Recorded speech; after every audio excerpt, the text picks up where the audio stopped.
Thanks all for joining us again for this next episode of the Jerusalem Thesis, presented by my fantastic panel led by Odon Lafontaine. And today we're going to learn about a place that is magical and fantastical.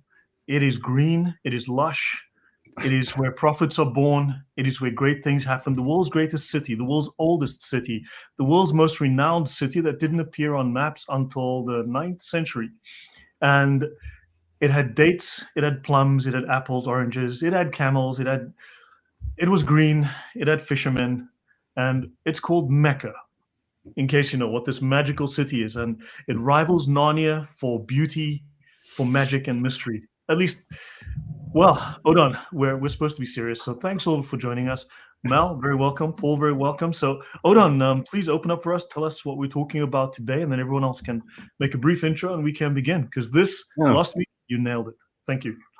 Yeah, it's the third installment in our Jerusalem or Mecca series.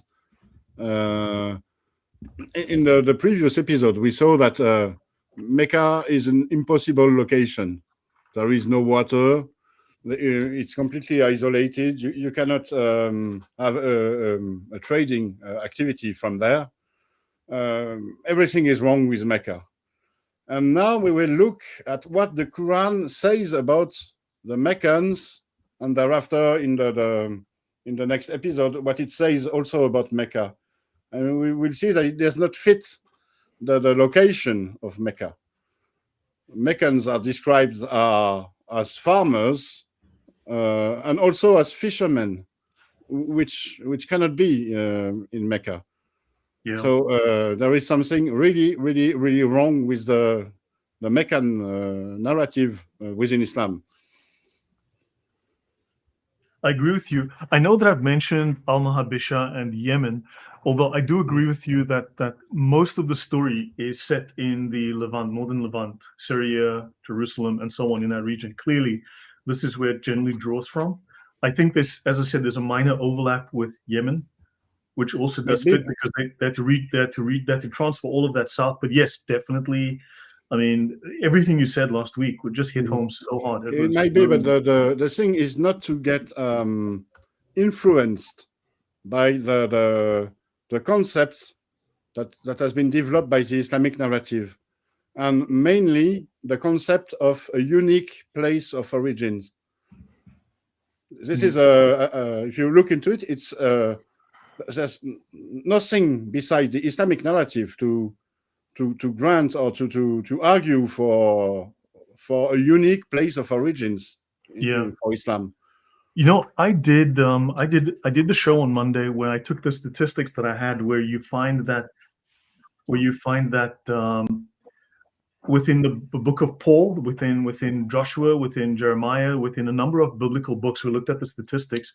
In all of the Bible books, roughly 30% of the books talks about pagans, because they're addressing a pagan audience as well as an existing Christian/Jewish or pre-Jewish audience, right? So there's a clear ratio of addressing foreigners, naming them, naming towns, naming places, naming people, events, describing them very clearly, and then also talking to a local audience. The Quran is 96% talking strictly about biblical characters. Names 8 characters, I think 7 of whom seem to be, or 6 of whom seem to be titles, not actual names. So it's all mythical, it's allegorical, it's none of it's specific, none of it's detailed, and it alludes to the Bible. So there's a statistical issue there as well. Mm-hmm. I agree. Mm-hmm. Usama. So shall we do a quick round of summaries? Like so maybe take a moment, just quick introduction, and what do you think of the evidence that has been presented so far? Maybe start with you, JC. Hello all, happy to be here. I'm really looking forward to seeing what Odon has got for us about the farmers and the fishermen of Mecca. I like to actually hear about mythical creatures, so this is going to be fascinating. But yeah, everything that we have seen before is quite clear. Mecca could not have been there as we have been told in the standard Islamic narrative. So looking forward to continuing this exploration. Cool, thanks, Mel. Did you say me? Sorry. Yep. Sure. Yeah, the evidence is compelling. The hydrological focus last week was absolutely crystal clear. If you ignore the standard Islamic narrative, you'd have to conclude that wherever Islam began or wherever the Quran was written, it wasn't in the southern Hijaz. So I think this one is going to be a very good episode, and it will really reinforce everything that we've said last week. Yeah. Awesome. Paul. You're muted, Paul. You're muted right now. You have to Hi. unmute. Yes, I second what's been said. I thought Odin's presentation of the case against Mecca so far has been masterful. There's it's methodical. It leaves no stone unturned. There is just no way that Mecca could have existed in the way that the tradition describes. And yeah, looking forward to getting on to the next chapter, the farmers and the fishers. Yeah, the farmers and fishermen of Mecca. Usama, you're nodding your head. Say hello and your thoughts. I concur about everything I've heard so far, and I just have a couple problems. The first problem is the characters which he picked up from the Bible. He never told us one story accurate. He changed the information about each and every one of these stories by taking so much out and by adding so much ridiculous information, which is the opposite of the conclusion of the book of Revelation, chapter 22, where no one can add or take away. That's one thing. The other thing is the creation of invented story without any detail, like the green prophet. Quran chapter 18, the green prophet. I mean, literally, if you look at so many stories Muhammad made up, or whoever wrote the Quran invented or made up, I can take it and go with it any field, to the right, to the left, to the north and south, east and west. I can make up anything out of it. That's why when you go to the scholars of Islam to read their interpretation to these new stories Muhammad invented the Quran, they disagree beyond measure about who is the character Muhammad is talking about. And that is another problematic story, problematic situation in the Quran, in Islam. Right.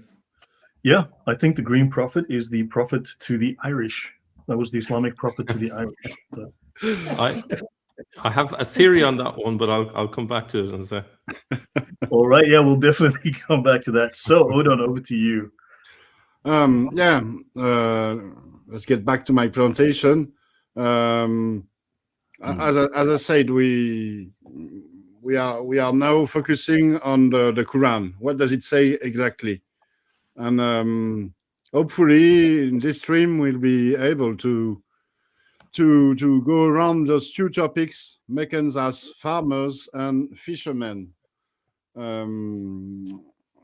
We have to give credits to our forefathers and our foremothers, especially Dr. Edouard Marie Galès and Dr. Patricia Krone, who both in 2005 published one his thesis, the other an article explaining that there are some strange verses in the Quran describing the Meccans as farmers and fishermen.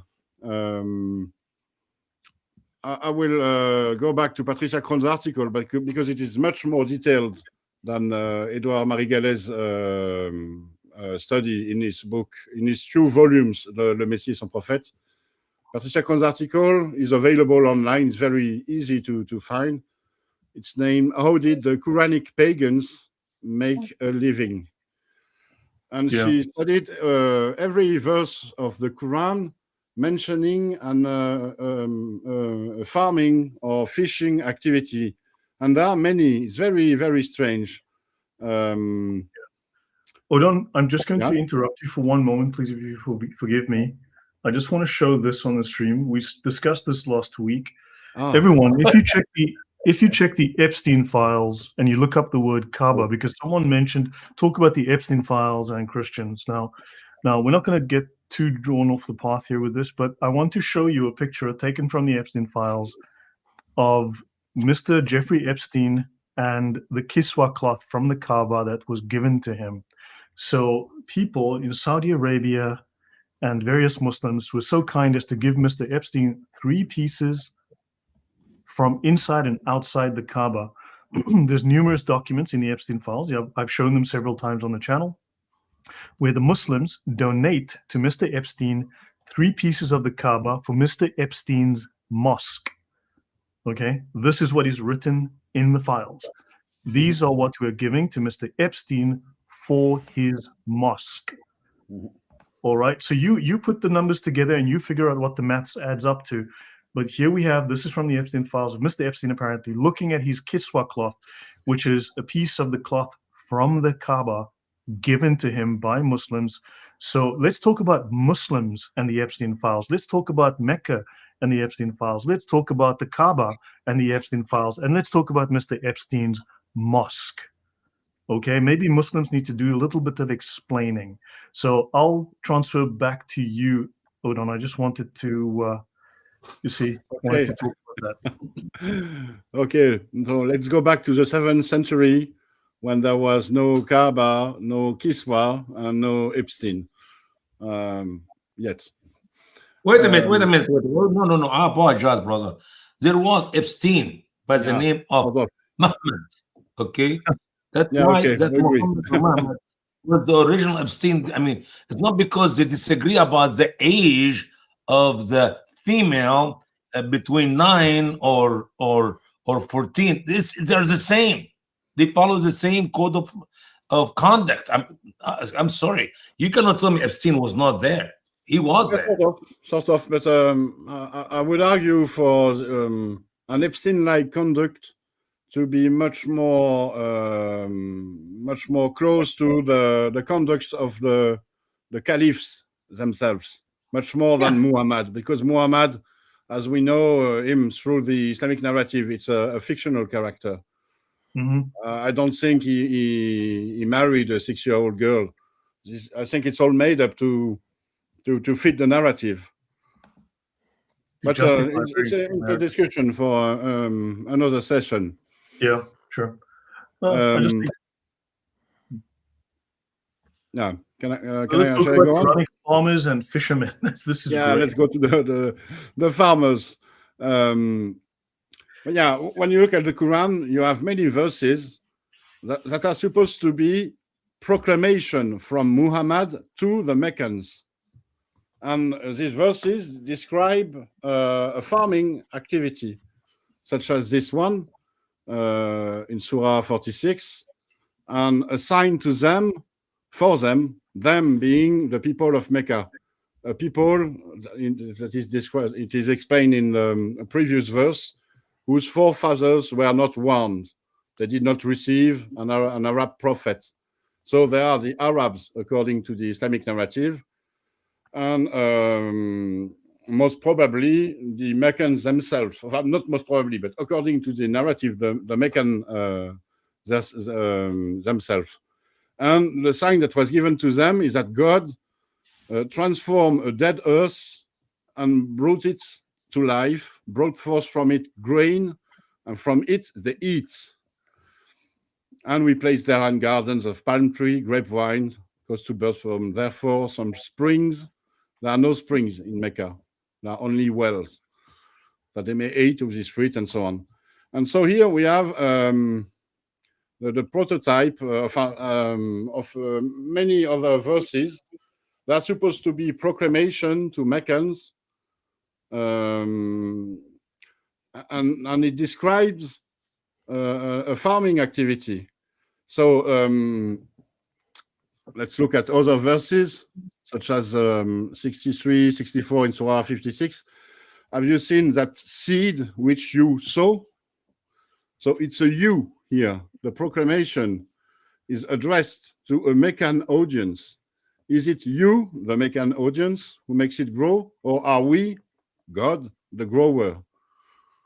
Then this other verse, verse is there 34 evidence, any 18. evidence of grain and grapevines ever grown in Mecca? No, they never grew in Mecca.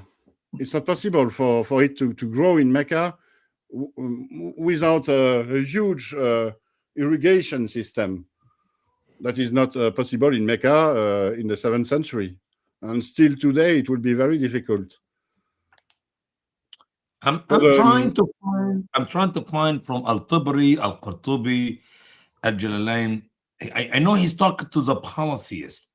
Obviously, he's talking to the polytheist of his days, but I'm trying to find the word Mecca in there to see that he's talking about this specific piece of land. I'm going to be the devil advocate here, and how we can know is that these verses, Quran chapter 36, verses 33, 35, 36, whatever, are talking about Mecca.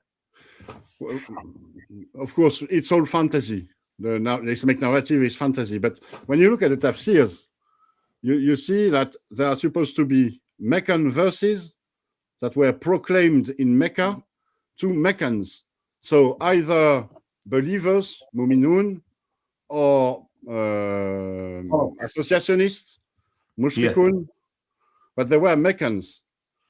There's the thing, I've already done this presentation to a French audience, and so I had many reactions from Muslims who told me, but you don't get the point.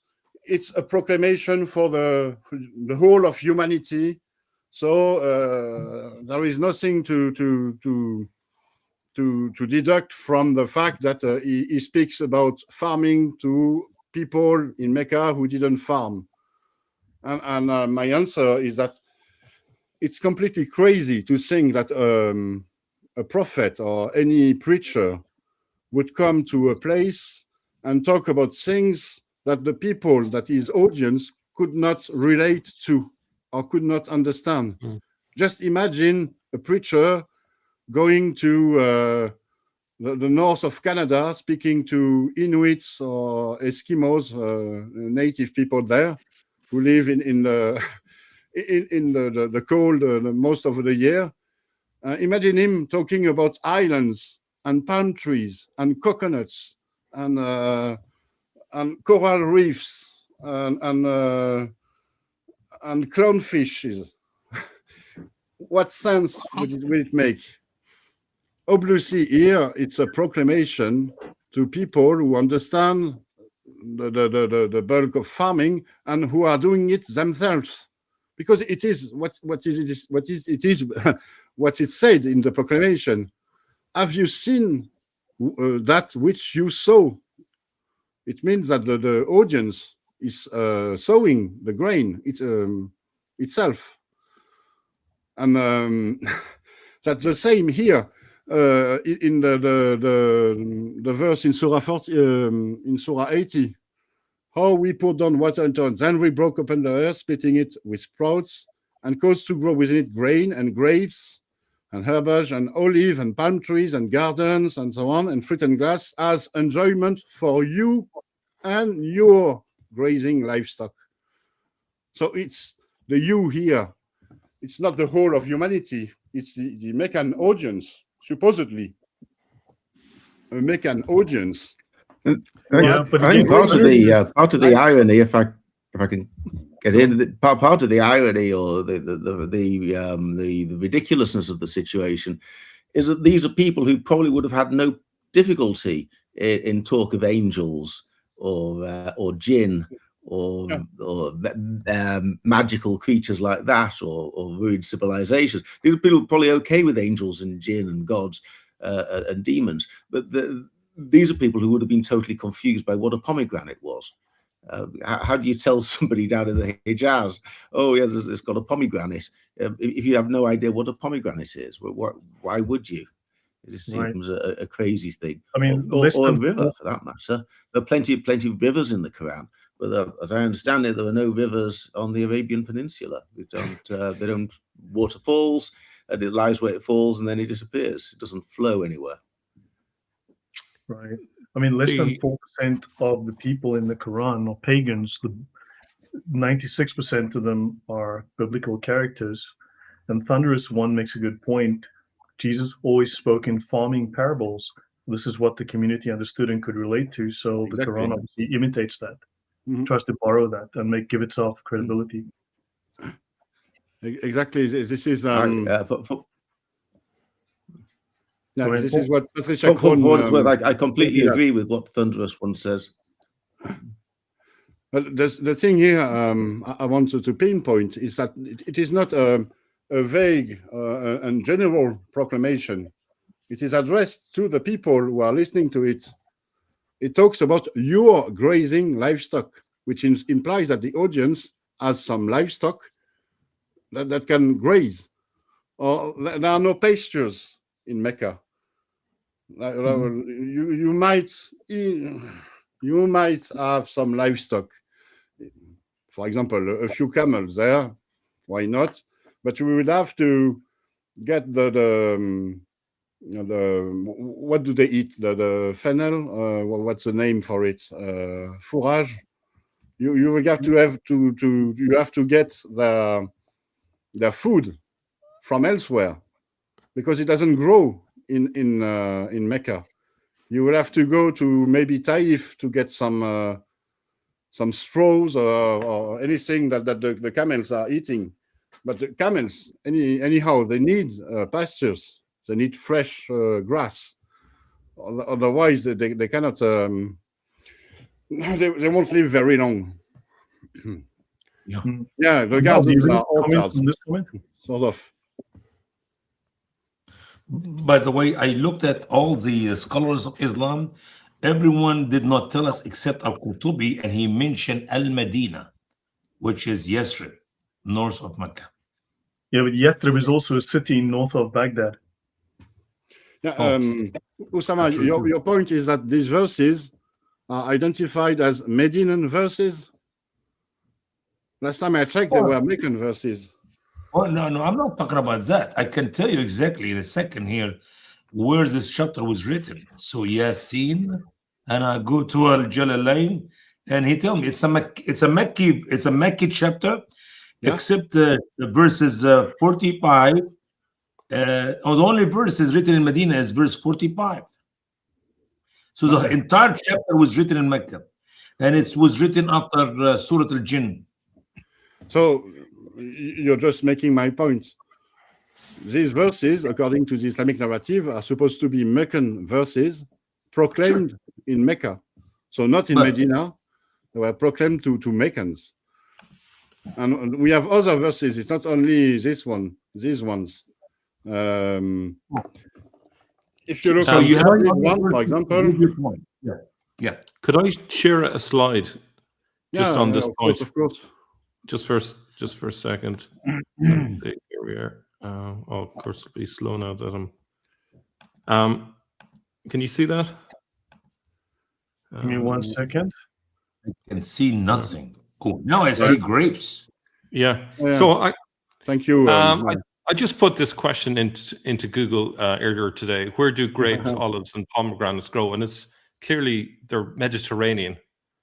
And I think you could put all the different animals that are mentioned, plants that are mentioned, etc., into a computer, and what would come out would be a Mediterranean climate. You wouldn't you might get some of them far south, maybe, but to get all of them, you're dealing with a Mediterranean climate, particularly grapes.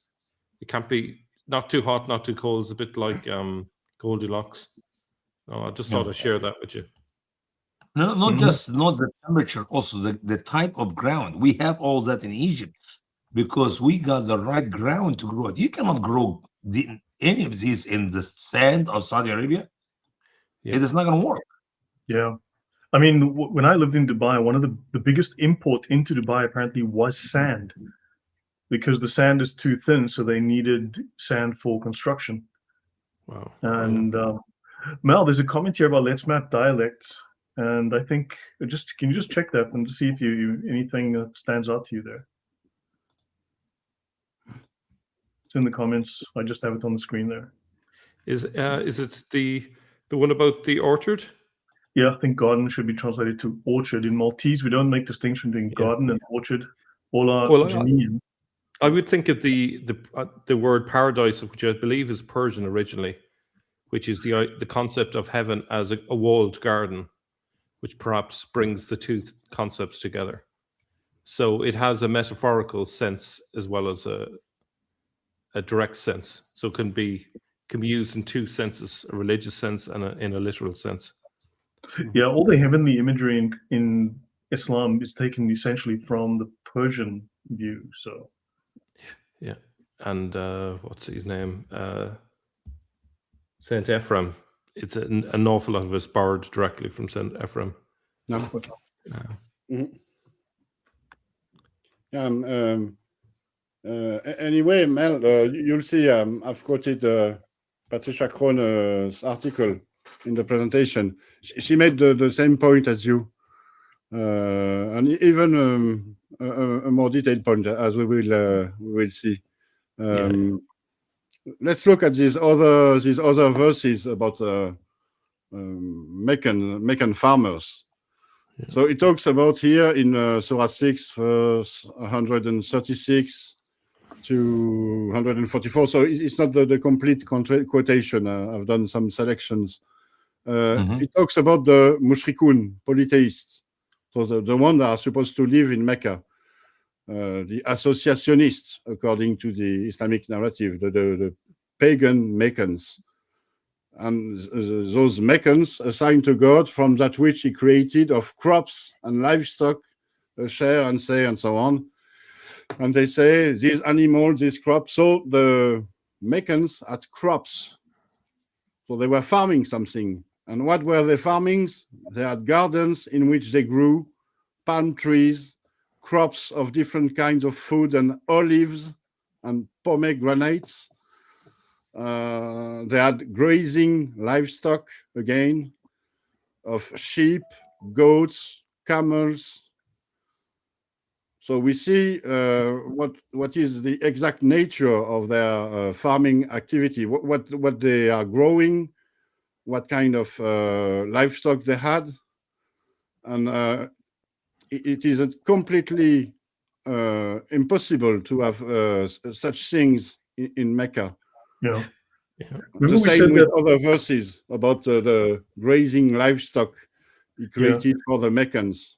Remember we said palm trees require something like 180 liters per tree per day when grown. Yeah. Olive Maybe trees a bit require less, something like you can 70 pump liters. into the underground water. Yeah, olive trees require something like 70 to 80 liters a week, multiplied by 4. So you still require several hundred liters a month for these trees. I mean, so just looking, if they had farms with olives and palms, and it's a huge population, lots of farming, that's a lot of water they need to justify. Think how much plantation sheep and goats would clear in just a few days. You need an awful lot of land to keep them satisfied. That's why shepherds walked sheep and goats up into the mountains and far away, because they would just eat so many acres, so it's an impossible. Yeah, and then you might remember from my previous presentation, I made an argument by taking the example of a 500 people population, and how many sheep and goats would such a population need in order to survive? It's at least 500 plus camels, plus a bit of culture also. When you have 500 sheep, you need huge grazing lands for them, because if you try to have them grazing in the vicinity of Mecca, you will find only very sparse vegetation, thorns, very little grass or no grass at all. And so you will have to take them across huge distances to get them the food they need. And it's not possible. They will die along the way. Yeah. So they cannot be bred in Mecca. I just shared a slide there, which is I did an investigation of the rainfall in Mecca versus the typical evaporation in a desert like Mecca. And so in terms of inches of rain in Mecca in a year, it's 5 inches. The amount of evaporation that would happen in a year is 118 inches. That'll give you an idea that you just haven't a hope of growing in those sort of conditions where it's just arid and dry. No, in order to survive with such a climate, you have to have a very sophisticated water system where you collect rainfall, you store them for the whole year. But So you when need you look at dams, numbers, you need it's not canals. enough. It's not And enough. also- I showed you in the previous video examples of floods. And one could get the idea, oh, there is so much water, there is water enough for the whole year. But like you put it, most of it is evaporated, and the rest it's simply not enough for the basic needs of any settlement. Mhm. Olives also require Mediterranean climate, which Mecca Yeah. absolutely cannot provide. It has no soil. And then also the text speaks about trellised gardens. Remember I showed last week, for instance, they have these trellised gardens in Yemen.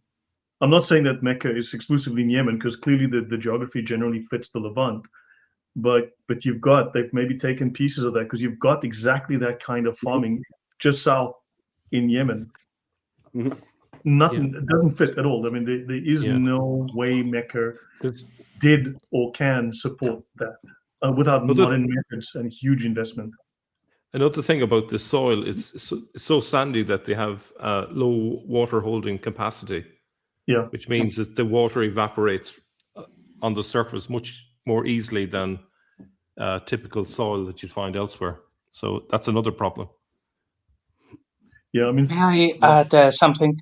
So all of this is not just a historical problem that we're looking at the 7th century and we're saying, well, you see, these things couldn't be there. They couldn't be there even nowadays. Like these problems are still there, and we can see it with our own eyes. And Lloyd, I think you have some good pictures of Mecca from like 100 years ago. Maybe if at one point you can actually show them so that people can see visually how Mecca is not what is described in this narrative. That might be useful. Yeah, I'll try and find I've those. seen such pictures. We see that the place is completely desolate, barren, dry,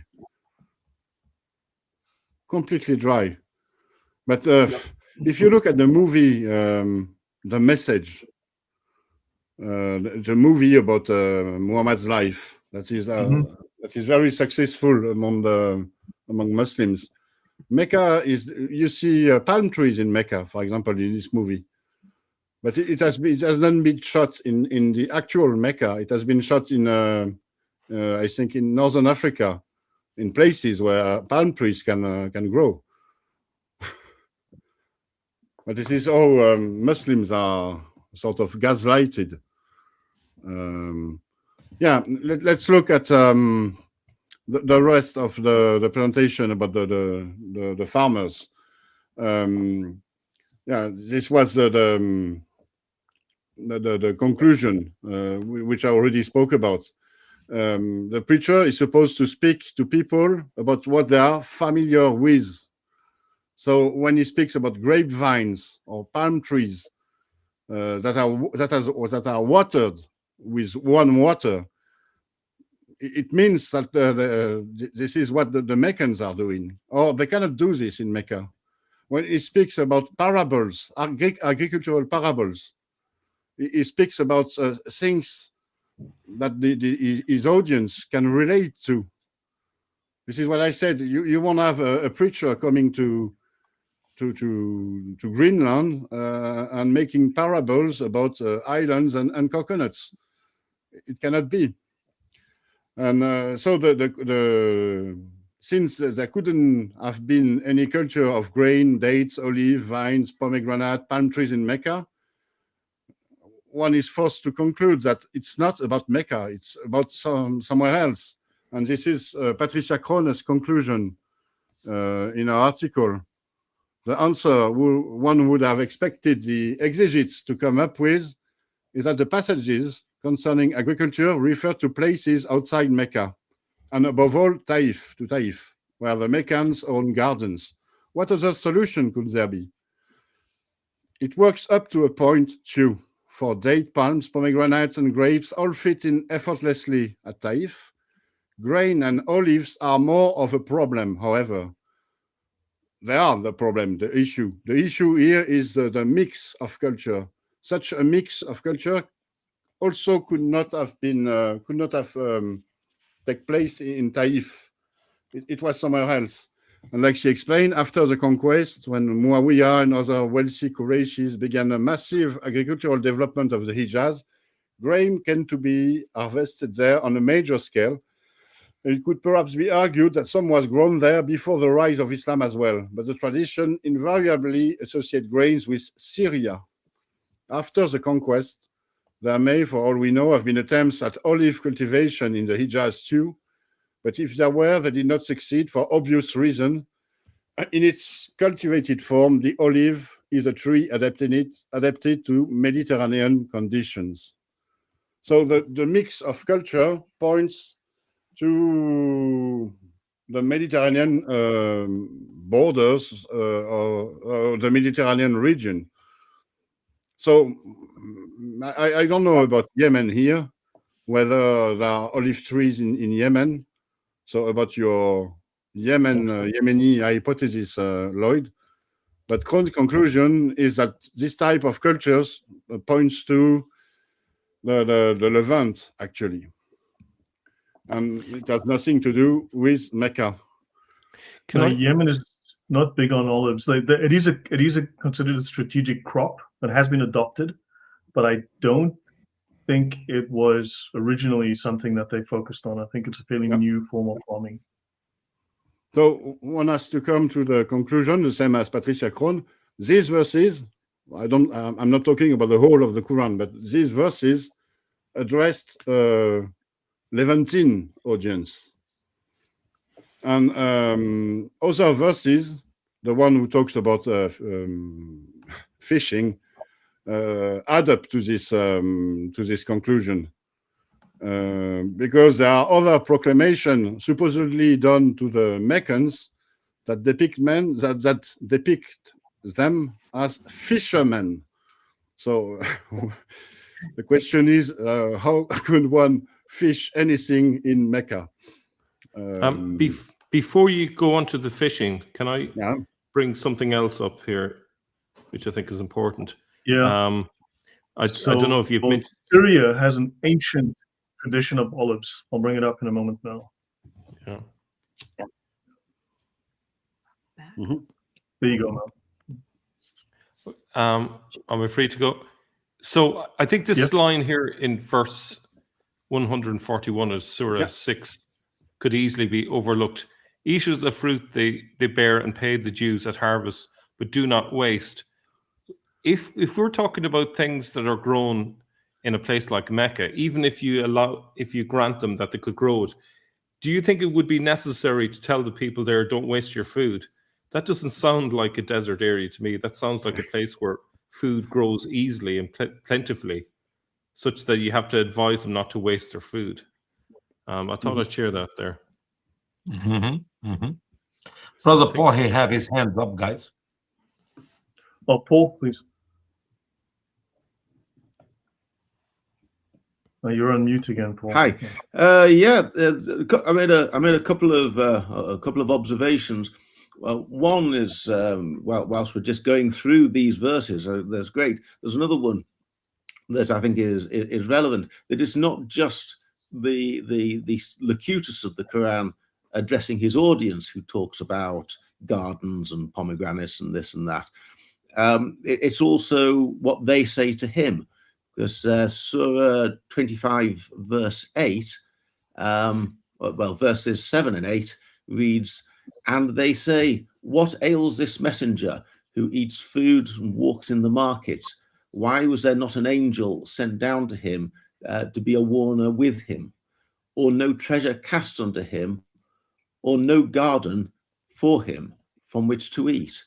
So that seems to be that the Quran is recording his audience of essentially mocking him or disbelieving him because he hasn't been given a garden, which is just the most bizarre thing for somewhere like Mecca. It's like saying, "Well, who are you? Because you don't have a garden in your house." Well, it might might be a response to in some places in the English countryside, but it wouldn't be much of a reason for disbelieving somebody in an atmosphere where surely at best one or two people, or maybe a dozen, might have had gardens. This treats it as though it's something to be expected of him. So I thought I'd just mention that it's not just the prophet talking to the people, it's all the people answering him back and saying, you don't have a garden. The other point, I don't know if this is leaping possibly ahead to the conclusion, but we kind of tiptoed over the line once or twice, so I'll offer it now.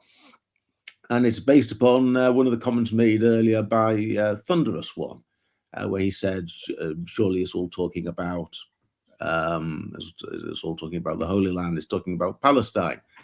Because what we know is that the Quran author or authors sees things very much through a biblical lens.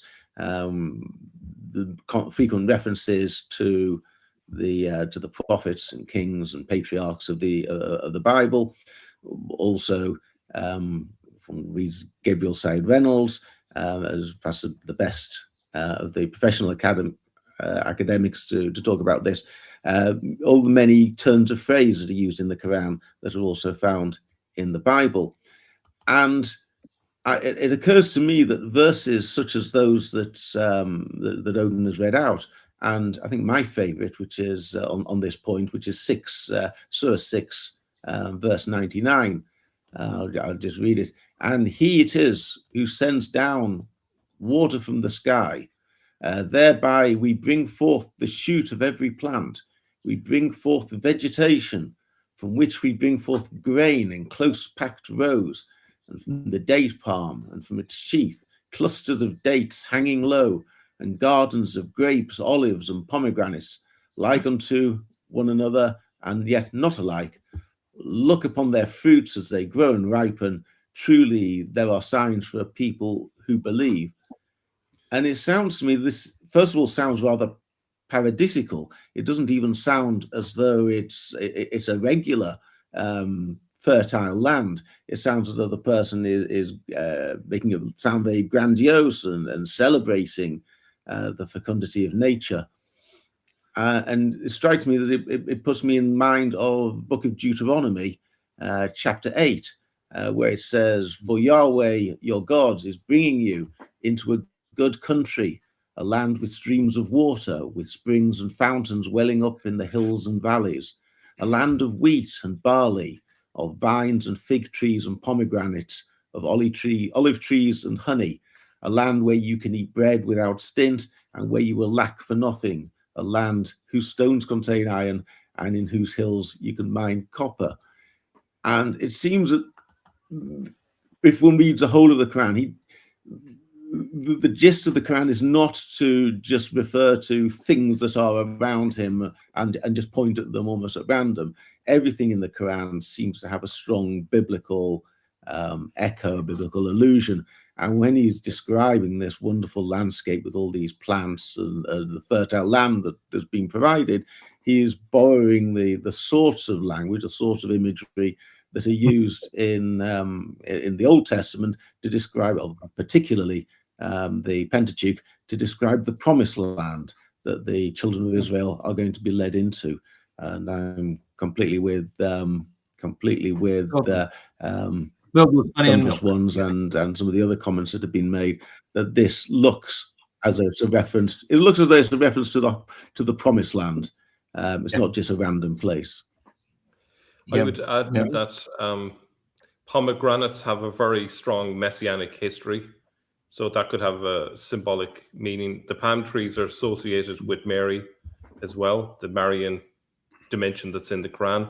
Perhaps there are some of those that are representative of Aaron to go with David. So there could be other layers to all of this as well, the particular choice of fruit and plants that they focus in on. I'd like to show something. Just before, can I answer the point? I agree with you, Paul. But you see, I haven't quoted the this verse that you quoted, because my selection is about verses that are directly addressed to the audience, and this is the point I wanted to make here. Here, in the verses I showed, I don't think it's about the promise of a future garden or future gardens in a promised land. Really, the preacher is talking to his audience about things they are doing. They are sowing the grain, sowing, excuse me, not sowing, sowing the grain. They have they harvest. They are harvesting their gardens. Yeah. In other verses, such as the one you referred to, there might be a biblical tone, of course. I agree. I fully agree. But here, in these verses, it's real. It's happening. Mm. Yeah. And the problem is, if you don't mind, I share this quickly. Whenever whoever is writing the Quran, he does not really have a logic of what land he's talking about. I mean, he is what they call a little geography guy. Because, for example, if you go to Quran chapter 95, chapter 95, and the verses 1 and 2, and if we look at the interpretation of Al-Jalalain, for example, you will see that Muhammad here is talking about Mount Sinai. And he described it, and he's adding to it the fig and the olives. Well, and as you read, even I can, this is very simple interpretation of Al-Jalalain. He is really foolish. He said, وَطُورُ السِّنِينَ, that is the word we mentioned, الجبل الذي كلم الله تعالى, it is a mountain which Allah exalted, spoke with him, Moses. وَمَعْنَا سِنِينَ al-Mubarak, the word Sinin is the blessed one, or the one which is good with the trees, with the fruitful trees. I mean, Muhammad does not know anything about Mount Sinai. His scholar Al-Jalalain does not have a jack or a clue about what Sinai is, because it's, as I said in our last program, it's a granite mountain. You don't even see grass grow, not trees, fruitful trees. So I hate to say that even when Muhammad mentioned a specific mountain, Mount Sinai, talking about Moses, and he talked about the figs and the olive trees, I'm sorry. That does not make any sense. Does not make any sense. Mm-hmm. You see, you point at something I should have cleared before. The verses I quoted, I took it for granted that they are sort of verbatim of a proclamation that was done by a preacher to people. The Surah 95 you quoted, it's something of a different genre. The preacher is addressing an audience, but he is using ground references, the Mount Sinai, the fig, the olive, the secure city, and so on. It's not the same as engaging an audience with things she is doing, things the audience is doing, like harvesting its crops. Mm-hmm. It's not the same genre, and that's one of the difficulties of the Quran. It's that it is very heterogeneous. It is not the same genre everywhere. Sometimes we have verses like the one I quoted. Sometimes we have prayers. Sometimes we have apocalyptical warnings. And Surah 94 is much more an apocalyptical warning than a parable or an exhortation to an actual working, farming, and fishing audience. Mm-hmm. Can I add something here as well? There's a reference in 6141. Talks about gardens, but it distinguishes both cultivated and wild. Now, you could argue that maybe with technology you could cultivate a garden in Mecca, but I doubt you could have a wild garden in Mecca, which rules it out as a possible location. Yeah. I want to show something, if I may. This is something that I found originally by myself right after, literally seconds after JC showed it to me. So it's something that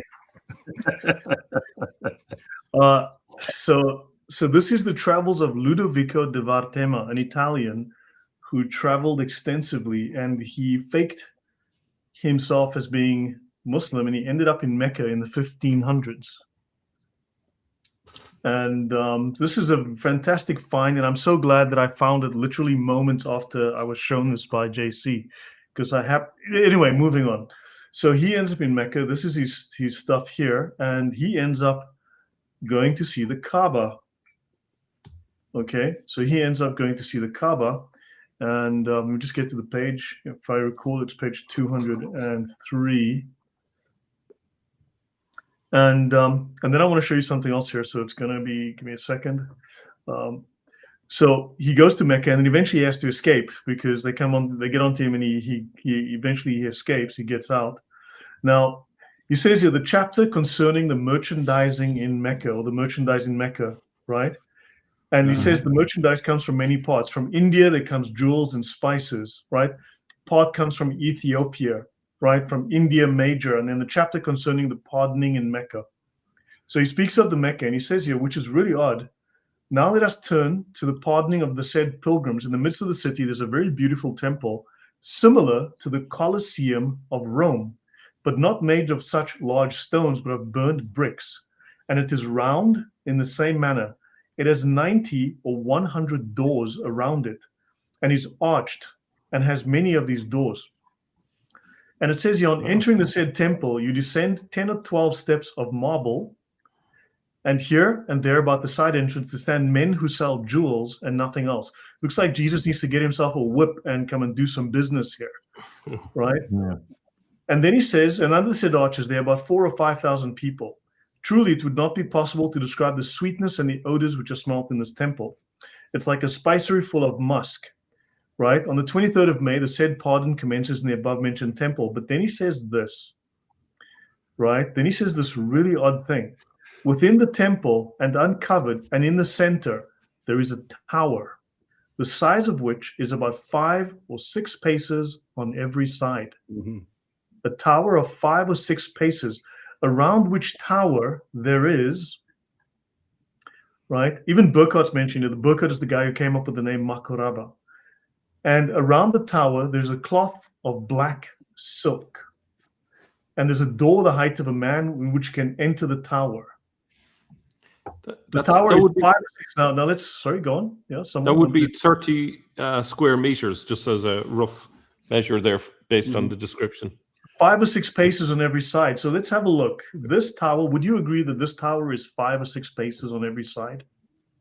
Roughly. Yeah, could be. This is the Kaaba of Zoroaster. Yeah. No? This is a Kaaba. Are you sure Ludovicus went to Mecca and not to Iran? That's what he says, I know. But he speaks about this. He goes and he escapes and whatnot. And but yeah, it's just odd. And I want to whites only permitted in Mecca. Sorry, Muslims only. My gosh, growing up under جائزة للمسلمين فقط. Yep, it's you cannot go there. Only Muslims can get there. Yeah, which just shows how inclusive Islam is. Of course, there's the beauty of Islam and the Kaaba. This is from a movie. Right? The message. These are views. If you zoom in, you will find maybe the palm tree there. Yeah. Now we'll show you this. I mean, I have this video I have available. I'll show that in a moment. But let me skip. So these are pictures. There are some old pictures of legitimate photos of Mecca. Here you go. These are some examples. I'll look at some larger pictures in a minute. Here you can see it is barren. This is like Oman. I've been to Oman, and this is barren. You can see the changes as this took place, right? To more than one story, old. Look at this. Arches, and then multiple, and then it gets, then you can start to see the city develops over time. This is the oldest known photograph, I believe, of the Kaaba, right? In Mecca, you can see here the changes as they take place. Right, this is Sadiq Bey, and then here you've got different views. As you can see, it's extremely It looks like it's constantly changing. Yes, It yes. is. You'll see here. You'll notice here how they start to change this. They start to change the ground around it. Looks like a race course there. And then notice this is the Jamarat pillar for stoning the devil. Okay, this is where they used to stone the devil, right? Now notice where this pillar is today. No, not today. Today it's something else. Yeah, but look at it now. Look at it here. Notice these two locations are not the same. Unless I'm missing something, this in the middle of the market is not this location. Yeah, I agree, but they replaced the one in the middle of the garden with the 3 huge walls. Yeah, but notice they had it. Looks like this was the thing, then this became the thing, and now they've got a different thing. Yeah, it's Right. different locations. Like. But it's 'Cause you always can see here, changing. But there's a reason for it. What's the date of the? Yeah, but of notice the- the thing is, we didn't take Jesus's tomb and say, Jesus, we're getting too many people visiting. Let's move Jesus's tomb 500 meters east and stick it over there. And now that's the original tomb, right? All I'm saying is this was the original stone that they threw stones at.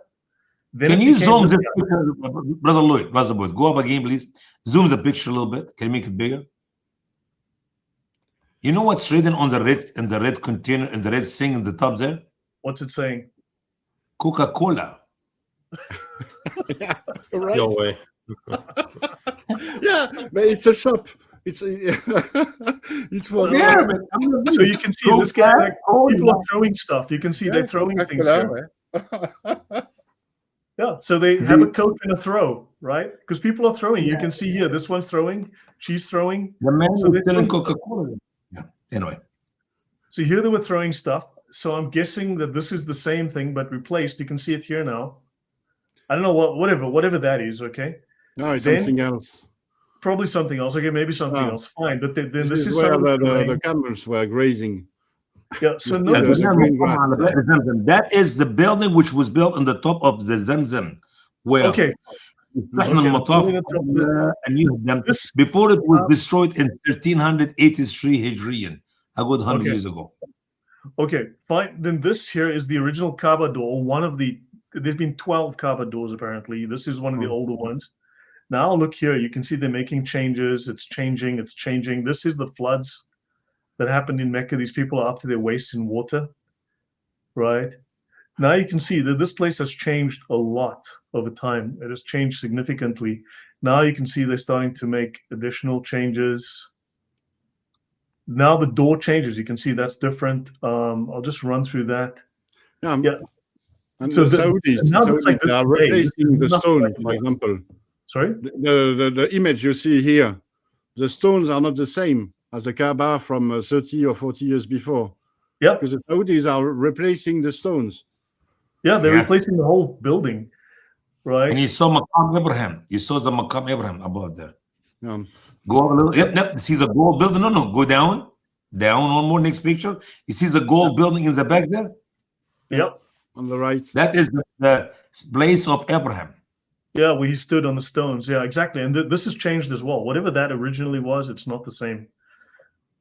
Not the same now. Yeah. So you can see this is clearly something has been changing a lot here. Something's been changing significantly here.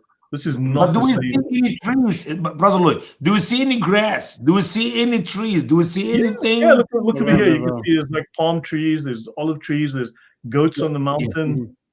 I see, I There's see it. I can. Yep. There's Yeah. a Chinese, just to add a little bit more to this, there's a Chinese source from 1433 AD, Ying Yai Sheng Lan, talking about Mecca. And it mentions behind the grave of Muhammad is a well, a spring of pure and sweet water named Abi Sansan, which is taken to be the Zamzam. Men who go to foreign parts take this water and store it at the sides of their ships. If they meet a typhoon at sea, they take this water and scatter it, and water and waves are lulled. But the key thing there is the fact that in the 15th century, they were saying that Muhammad was buried in Mecca, which I don't think is the belief that they have today. No, Muhammad is married in Medina. Yeah. Wow. So, Interesting remark. But, Maybe Lloyd, he's I want- married I in want to both tell, Mecca and in Medina. That will make him even greater prophet. Oh. Something to underline here. There was a major flood in the 17th century, around 1630 or 1631. A major flood that destroyed the Kaaba, and it was rebuilt 2 or 3 years later, completely from the ground up. There were Egyptian workers who were brought there, and they scraped everything underneath up to the barren rock. So the Kaaba we see today has nothing to do with Muhammad's Kaaba. Of course, it's been changed by the Saudis, but even when the Saudis took control of Mecca, the Kaaba that was there was already a new building. So this is what is very, very strange in Islam. They seem to cling on history. They have an historical background that is very rich in Mecca. Everything is deeply rooted in history, but everything is destroyed, has been replaced. Everything has changed. And so it's a bit like in the novel 1984. The past is always changing, but it's still the past for Muslims. They still believe it is the past. And this is how they are manipulated, like in the novel, George Orwell's novel. But brother, if the Kaaba was built originally by Adam, it has to be at least 10 times bigger than what we see it today. Yeah, otherwise, how can Adam go inside it, 90 feet tall guy, go inside the building like what, 20 feet high, 30 feet high? It does not make any sense. In my house, the roof is 10 feet above my head, you know? But the Kaaba is one of the only, maybe the only building in the world in which you are not supposed to enter. Yeah. So why you build it? Yeah. I mean, this picture of Mecca, I mean, what is this? No, it's built in the desert. It's barren rock. It may as well be built on the moon. I mean, look at this. Do you know what? Do you know what Al-Tabari called Zoroastrians? Do you know that? He called them Zamzama. Oh, yes. Zamzama. And you know, I'll just show you if I may just slide here. What chapter, what verse do you know, Odon? I have it here. I'll show you now. Oh, no. All right. Zamzama. In early Arabic, the confused noise of distant thunder, but widely used in the sources for early Islamic history for the priests of the Magians reciting and intoning Zoroastrian prayers and scriptures, producing to the Arabs' ears an indistinct droning sound. Thus, in Al-Tabari, 1042, we have the Zamzama of the Herbads. In 2874, the Muzamzim, or adherent of Zoroastrianism. And in 2880, Zamzama for the Zoroastrian rites. So it kind of fits with what you said, Lloyd, earlier about how the tower resembled a Zoroastrian building. Tower, yeah. Kaaba, Zoroastrian Might Kaaba. be. I think it has to do, but you know this, Mel. In Hebrew, there is a verb that is very close to Zamzam. It's like Zimzim or Zemzem. I don't remember exactly. Humming. It means humming, yeah. And it means humming, like the water hums, the water from a source hums. Yeah. There's two options there, but I think the Zoroastrian one, for me, makes a lot more sense.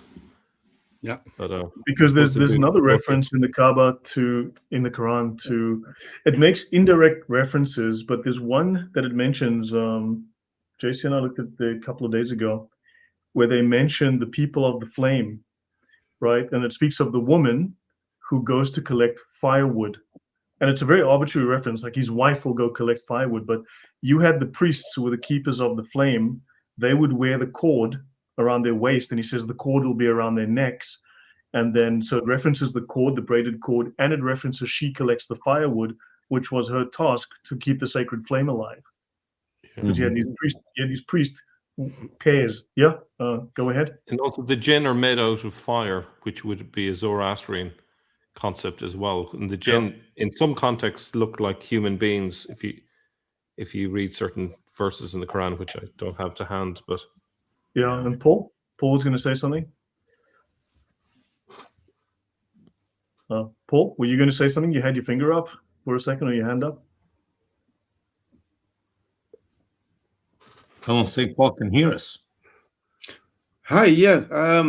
Just to say, I'm having a little bit of difficulty hearing you. I guess everybody else is okay. It must just be my ancient computer. I have my own thesis on Surah Al-Masad, the gentleman with the father of the flame. Abu Lahab. I'm with Abu Lahab, I forgot the gentleman's name now. Beck. Daniel Beck says that the early surahs are strongly influenced by anti-Sasanian polemic. Yes. He says yes. that Agreed. the people of the flame is a mocking reference to Khusro II, because he was a Zoroastrian and the importance of fire within Zoroastrianism. And he says that's what people would understand in the first 3 decades of the 7th century. That's what people would think of. It would be like somebody in the 1930s making something about the man of the mustache. They wouldn't need to explain it. Everybody would get the reference.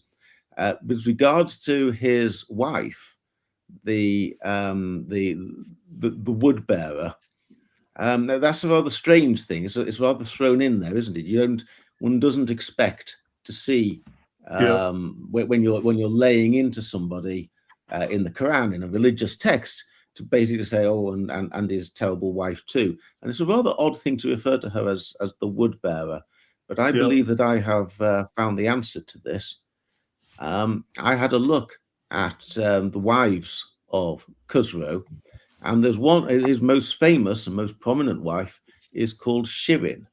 And Shirin was a Christian, and I found, I think, no less than 3. I'm not sure whether it's 2 or 3, but there are at least 2 totally independent stories that when Khusro got the cross from Jerusalem, seized the cross, the relic of the one true cross, and took it back to Persia, that he gave it to Shirin, and that Shirin was the guardian of the cross for a time. And so it makes perfect sense that if you're talking about Khusro as the father of the flame, and you would say, and his wife, the wood bearer, that the author is making a reference to the fact that his wife happens to be one of the only women in history to be famous for her possession of a piece of wood.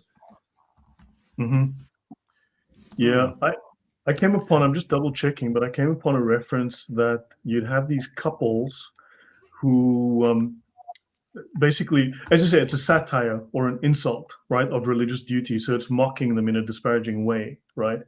But it would seem that you would have, so the wood was sacred, right, in Zoroastrianism, and you'd have the wife role, basically a domestic priestess, right, the wife of the god or whatever, right, like a nun, essentially. So you had the male and you had the woman, and the lay woman is responsible for keeping the home fire pure. She feeds the dry wood, she feeds the incense, and so her religious function is to keep the flame alive as well. So that could also be a mocking reference to the Zoroastrians. Yeah, maybe. Well, very interesting remarks. But what about our Meccan fishermen? Yeah, well, I mean, I brought my fishing rod. I'm going to Mecca because Islam is inclusive for everybody, so anyone can go. It's very inclusive. Fishing rod. I'm going to get some fish. I want to bring you back a salmon. You can farm, you can fish, you can trade. There's room for everyone. And as we will see, the Quran has the same trait as with the farmers. It depicts supposedly the ones that are listening to the proclamations as some of them as being fishermen. There are many references in the Quran to sailing to the sea and so on. Some of the people, some of the audience rode on ships and were guided by stars on land and sea.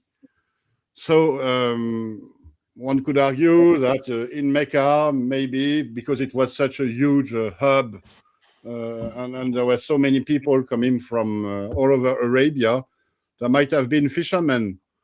And this is why the preacher, Muhammad, used references to sailing.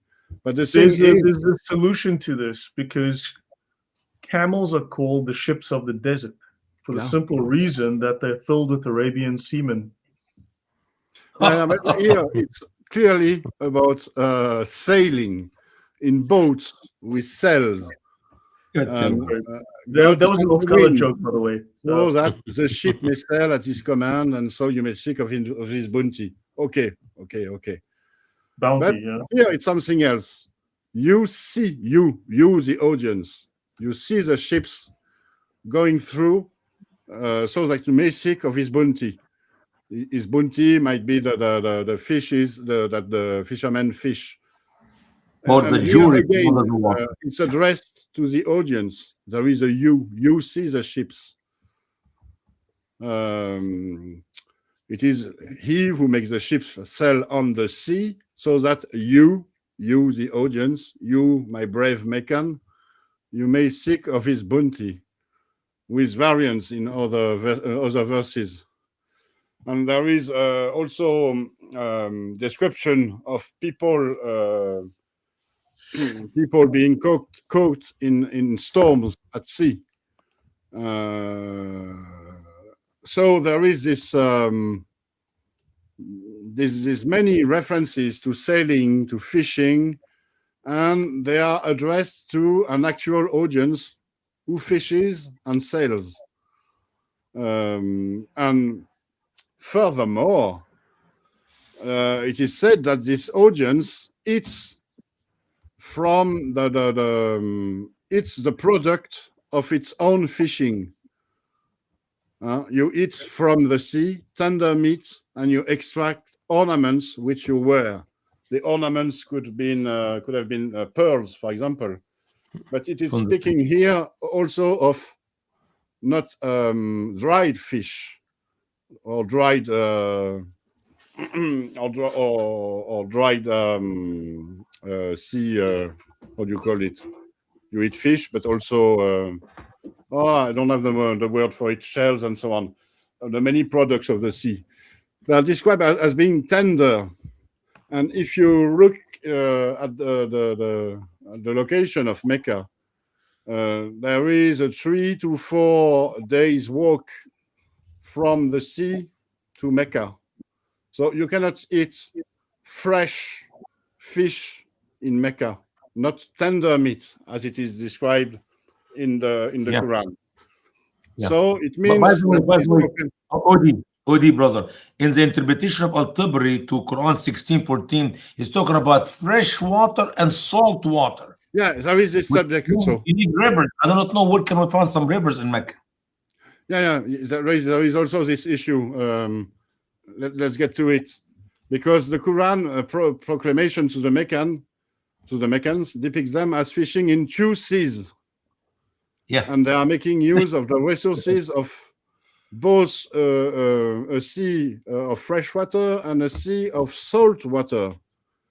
Yeah, And because you can say they went to the Red Sea and catch some fish from Mecca to the Red Sea, but I do not know where can you find some rivers between Mecca and anywhere else near it. It's not about rivers. It's about a large body of water, a large body of fresh water, a lake, a big lake. Ponds, lakes, rivers. Yeah. But even without the reference to the fresh water, I don't think it is possible in the 7th century to have fresh fish in Mecca taken from the Red Sea, which has to be brought on camel's back it takes 4 days in harsh climate. They have these freezers. The fish can remain fresh, and Yeah, the meat fresh. tender. Because they put Maybe. brother, they put them on the freezers in the back of the camels, and by the time they get to Mecca, the fresh, still fresh. You know. Can I just jump in? I've seen what they do in Portugal with fish. They cut them in half and they hang them for days and dry them out. So I don't think that's in itself a problem. But I think just in general, I think it does suggest that we're dealing with a coastal location, and Mecca is definitely not a coastal location. So I think if we go back to the original ideas we have of a northern narrative going on, for example, it's easy to find potential locations where you can find fresh water and seawater. Yeah, even in Madrid, pictures of this location to show you. Fish from even in Madrid, even the 1500s, 1600s, 1800s, they had a problem getting fish from the coast to Madrid. If they had a problem doing that in Europe, then Mecca in the 7th century, no way. Sorry, Odon? May I add something? So, as you know, I try to read the Quran in a neutral fashion, just removing the standard Islamic narrative. And I've never explored these verses, but the moment that Odon said earlier, fishermen of Mecca, the first thing that jumped into my mind the moment he said fishermen was the apostles. Like immediately, like Peter, there are lots of stories about that. So maybe it has nothing to do. Maybe it has nothing to do with that, and it is another preacher in the area just telling people who are fishermen and stuff. But maybe some of those verses are a direct link to Peter and so on. Maybe so, more for exploring. Yeah. I noticed that I noticed in the Red Sea there's a very valuable oyster called the black lip pearls. It's one of the largest pearls that you can get. So it may not necessarily be away from the Red Sea. The Aqaba could be a good location where a lot of things meet. We'll see. Wasn't it part of the cosmology of the ancient world? They thought that there were two bodies of water outside of the earth, as it were. That you had the fresh water up in the heavens where it comes down as rain, and you have the salt water on which the earth is floating. And so they've just been referring to those as the two seas, the two bodies of water. No, Brother Paul, when Muhammad talk about the two sea fresh water, talk about the barrier between them.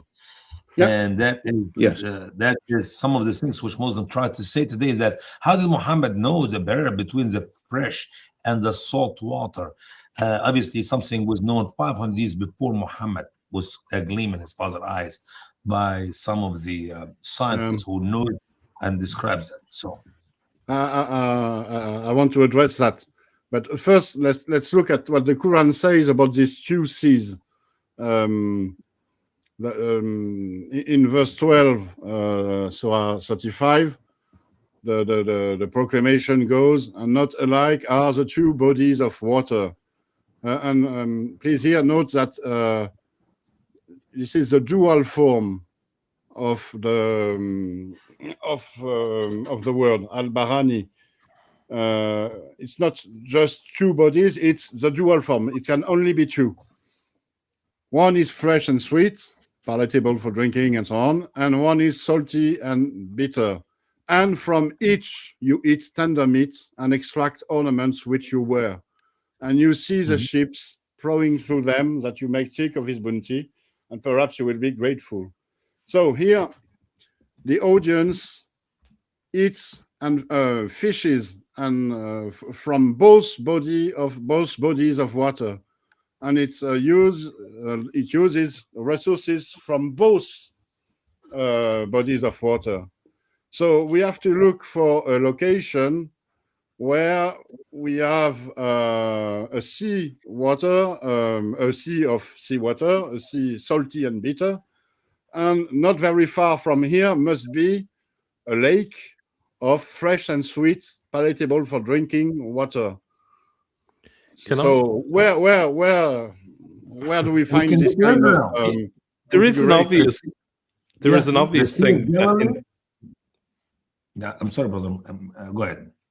Sorry, there is an obvious place, Bahrain, which literally is the Yeah, etymology exactly. is two seas. So Exactly. it could be really obvious. It mightn't be a mystery. Exactly. but, I will present you the different hypotheses for this location. But it is something that is it's not only in one verse. There is other verses about these two bodies of water, the two seas, one fresh and sweet, and one salty and bitter. And there is this mention that you referred to, Usama, the barrier. He placed between them a barrier and a prohibiting partition.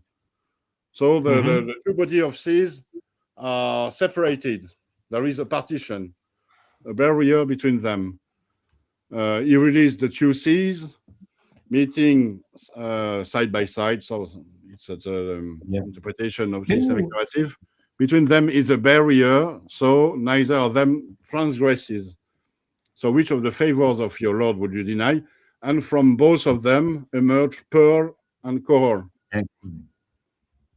So Yeah, Lord, if you don't mind, can you read the comment I have in my Quran before that verse 50, 25, 53? In If your you don't mind, Quran. there's a bold, in the Quran 25, 53. There's a bold statement I put there. I think it's very 55, important. 53, sorry. 53, yes, just a bold statement before it.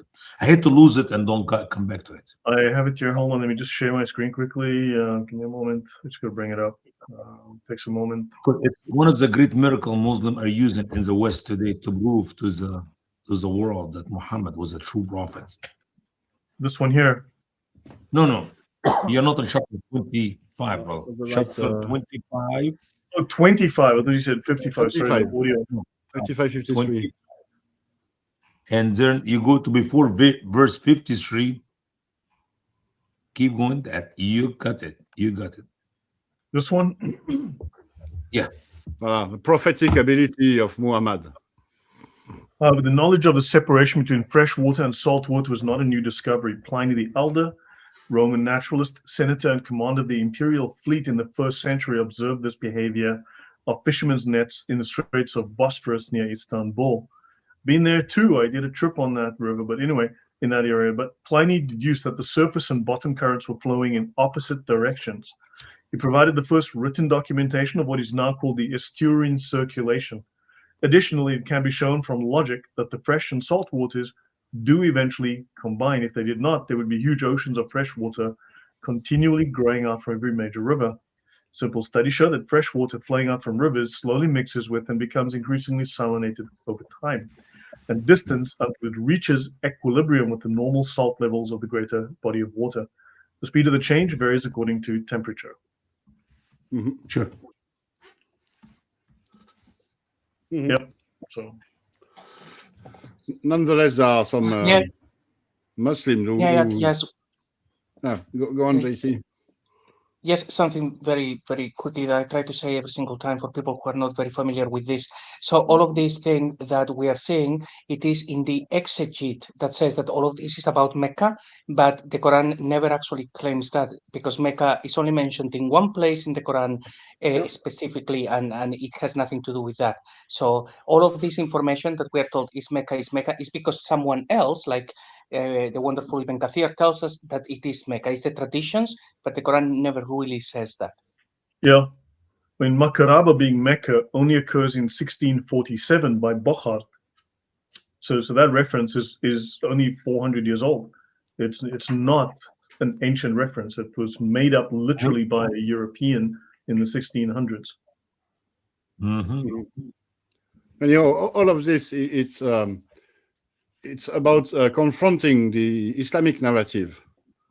This narrative has invented interpretation for the Quran, and when the Quran describes farmers or fishermen, this narrative posits that they are in Mecca, which is obviously not possible. So the narrative is false. It was somewhere else that these proclamations were proclaimed. So the question here is, where are the two seas? There is something to be addressed here. We already have Mel's answer, which is Bahrain, which is the exact same expression that the one we find in the Quran. One could also look at these verses as describing a body of saltwater, a saltwater sea that will be located near a freshwater sea, but separated by a dry land, a barrier, like it is said in the Quran. But yet they would be connected by rivers, for example, allowing the saltwater and freshwater seas to meet, but not to mix. And we have such configuration in the Middle East, but it is not in Mecca. It is even not in Arabia. It is in the Levant. In the Levant, for example, we have the Lake Homs, which is not very far from the Mediterranean Sea. It is also named the Katina Lake in Syria, so near Homs. We have also the Sea of Galilee, which is not very far from the Mediterranean Sea. It's only 20 kilometers. So you could have people eating fresh meat taken from the Mediterranean Sea and the Sea of Galilee. Another both these lakes are connected with rivers. I don't believe Galilee myself. Why? Because it is the only body of fresh water in the earth is known by the word sea. When the writer of the Quran talk about seas, he did not say rivers and seas. He said seas. So it have to be two body of sea, salt and fresh, and it have to be the Sea of Galilee. I'm going to throw something in here. I'm going to throw something in for a second. This also matches the Shatt al-Arab Delta in Mesopotamia. So you're looking at it like that. It's not a sea. But the sea, but it still matches the water, the description. It matches. You've got these two bodies. I've looked into it, but really, Shatt al-Arab cannot be taken as a sea, a body of water. Yeah, but he might have just misused the term or just misused it. But besides, there is no. But you've got the clear partition between the Shatt al-Arab and the Persian Gulf. I really looked into it, Lloyd. I've identified every lake in the Middle East and every large body of fresh water. And so the Shatt al-Arab could be a candidate, but the thing is, there is no clear barrier between the Shatt al-Arab and the sea. and that's a thing that is very... but do we know that these descriptions weren't added later? There was modification a century afterwards to try to get rid of the discrepancy. Understand? I mean, because the Quran wasn't finished editing until what, the 9th century, 10th century? maybe, but I'm working on the hypothesis that we have a text that mostly dates from the 7th century. And the thing is, I'm just looking at the possibilities here. Where do we find two seas that are clearly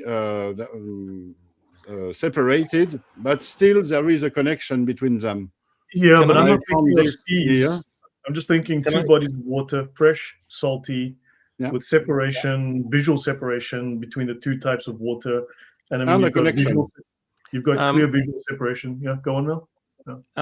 It could be something less dramatic. Like wherever fresh water and seawater mix, the salt water sinks because it's heavier. And so there's always a barrier. So wherever a river meets the sea, you have that phenomenon happening. And that's what creates currents in the sea. You basically have, to some extent... But the thing is, we have different criterions in the Quran. We have to have independent bodies of water. We have to have a separation and a connection. And we also have to have boats that can be seen from the same place sailing in the fresh water and in the salt water. If we take the Quran granted. Well, every time, like say, I can't remember, is it the Euphrates or the Tigris that goes into the Gulf? Maybe both. But You both get Shuttle together. Arab is the delta where they meet. Yeah. they're literally going from fresh water to salt water there. Yes. Yeah. Exactly.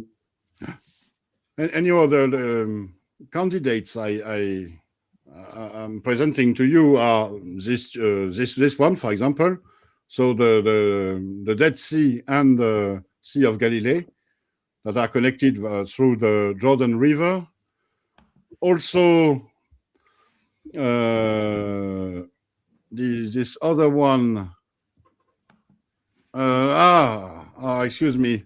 I've made a mistake. I've put the same picture twice. The other candidate is also it's a Lake Homs and the Mediterranean Sea, and they are connected through the Orontes River. So there is also a connection, and the two bodies of water don't mix. But there is this last candidate that is very interesting, which is Al-Bahrain. So the Bahrain is an island on the eastern coast of Arabia, and it has been known for centuries, even in the Roman antiquity, for having an exceptional phenomenon of freshwater underground sources that flow on the beaches into the saltwater sea, and also as having submarine springs on the coast. And so here in Bahrain, for example, you can sail on a boat in the saltwater sea. You can then jump off the boat, swim a little, and go to the submarine spring on the bottom, and there you will be into fresh water. Mm-hmm. So it's a unique phenomenon, and it's very it has been known since the antiquity. And besides, Bahrain is also very known for its pearls and coral also. So it is a candidate to be considered for this location, for this QC's reference, and it's an even more appropriate candidate that it is the exact same expression as in the Quran. If you look at the Shuttle Arab and the two rivers, the Tigris and Euphrates, you've got a lot of silt in the water, and that creates a visual barrier. You've got a color separation. You've got a physical sort of barrier of silt that separates. They flow deep into the ocean before they merge. I mean, so that's also potentially. I've been to Bahrain. That's interesting. It might be, but the thing with the Shuttle Arab, but it's also the thing is there is no candidate that fit everything. In the Shuttle Arab, the problem is that we don't have a body of fresh water. But one could say it's the same in Bahrain. Two major rivers and a massive delta. I mean, it's like you've got Tigris, Euphrates, a huge delta, and then you've got ocean. Well, yeah, I know the. I don't know the place. I've never been there, but you definitely have both for this presentation. You know, so yeah, it's around here, Shuttle Arab. Yeah. No, you don't see it very well. No, it's around here. Yeah, around there. Yeah. The problem we have with Muhammad's writing, or whoever wrote the Quran, there's no details about anything. If the scholars of Islam disagree about every verse, do you think we're going to come to the conclusion what two body of waters he's talking about? Yeah. No, the only conclusion is that it is not possible in Mecca. And this is what this presentation is about. The Meccan narrative is completely wrong. Yeah. I think we can agree on this conclusion. Yeah, that's absolutely. We might disagree whether the two seas were in Bahrain or in Palestine or in Syria or elsewhere. But one thing for sure, it cannot be in Mecca. It never was in Mecca. Agreed. So that will be the conclusion of the presentation about fishermen and the conclusion of the presentation about farmers and fishermen. It cannot be in Mecca. It's obvious that the Quran describes situations that cannot, that don't fit the Islamic narrative, that contradict the Islamic narrative. Mm-hmm. Agreed. 100%. Mel, you were going to say? I concur. I concur. You know, it's amazing. Let me say this as my last word. All my life in Egypt, I studied in schools, and I studied about Islam from actually when I was 6 years old. They start make us memorize one verse here, a small part of the Quran here and there, and all the studies I have done and all the teaching of the Muslim to me, growing up, even until when I was in college, I studied a couple of years Sharia, Islamic law. The major teaching, the biggest lie, which they have taught me, and all the Muslim students as well, that Islam started from Mecca and went from Mecca to the Saudi Arabia Peninsula, from Saudi Arabia Peninsula to the Northern Africa. And so it started from Mecca and grew up to now. I cannot find it. I cannot see it. It did not start from Mecca. It started somewhere else. And it went to Mecca. And that is a very hard thing to convince a Muslim. I mean, I am convinced with it because obviously the Spirit of God in me tell me all these things about Islam is a lie.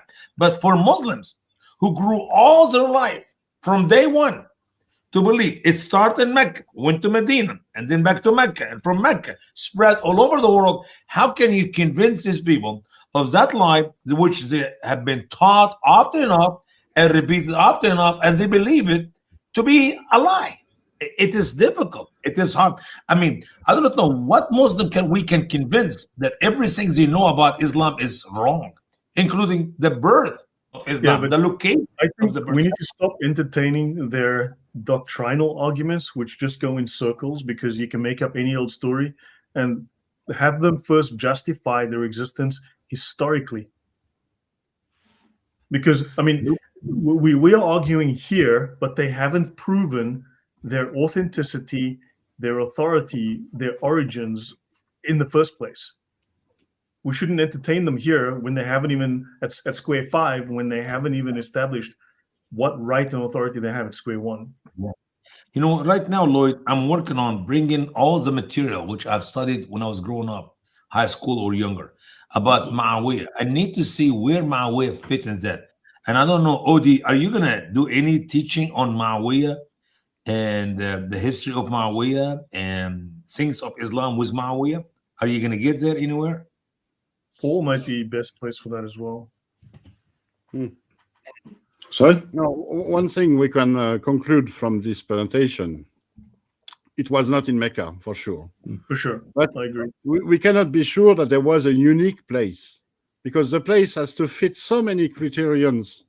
It has to be able to sustain olive trees, palm trees, pomegranates, and so on. You should be able to have cows, sheep, donkeys, horses, camels.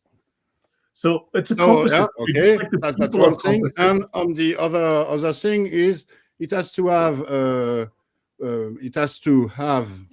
fresh water, and so on. It's a mythical. So is it a unique place that we are looking at?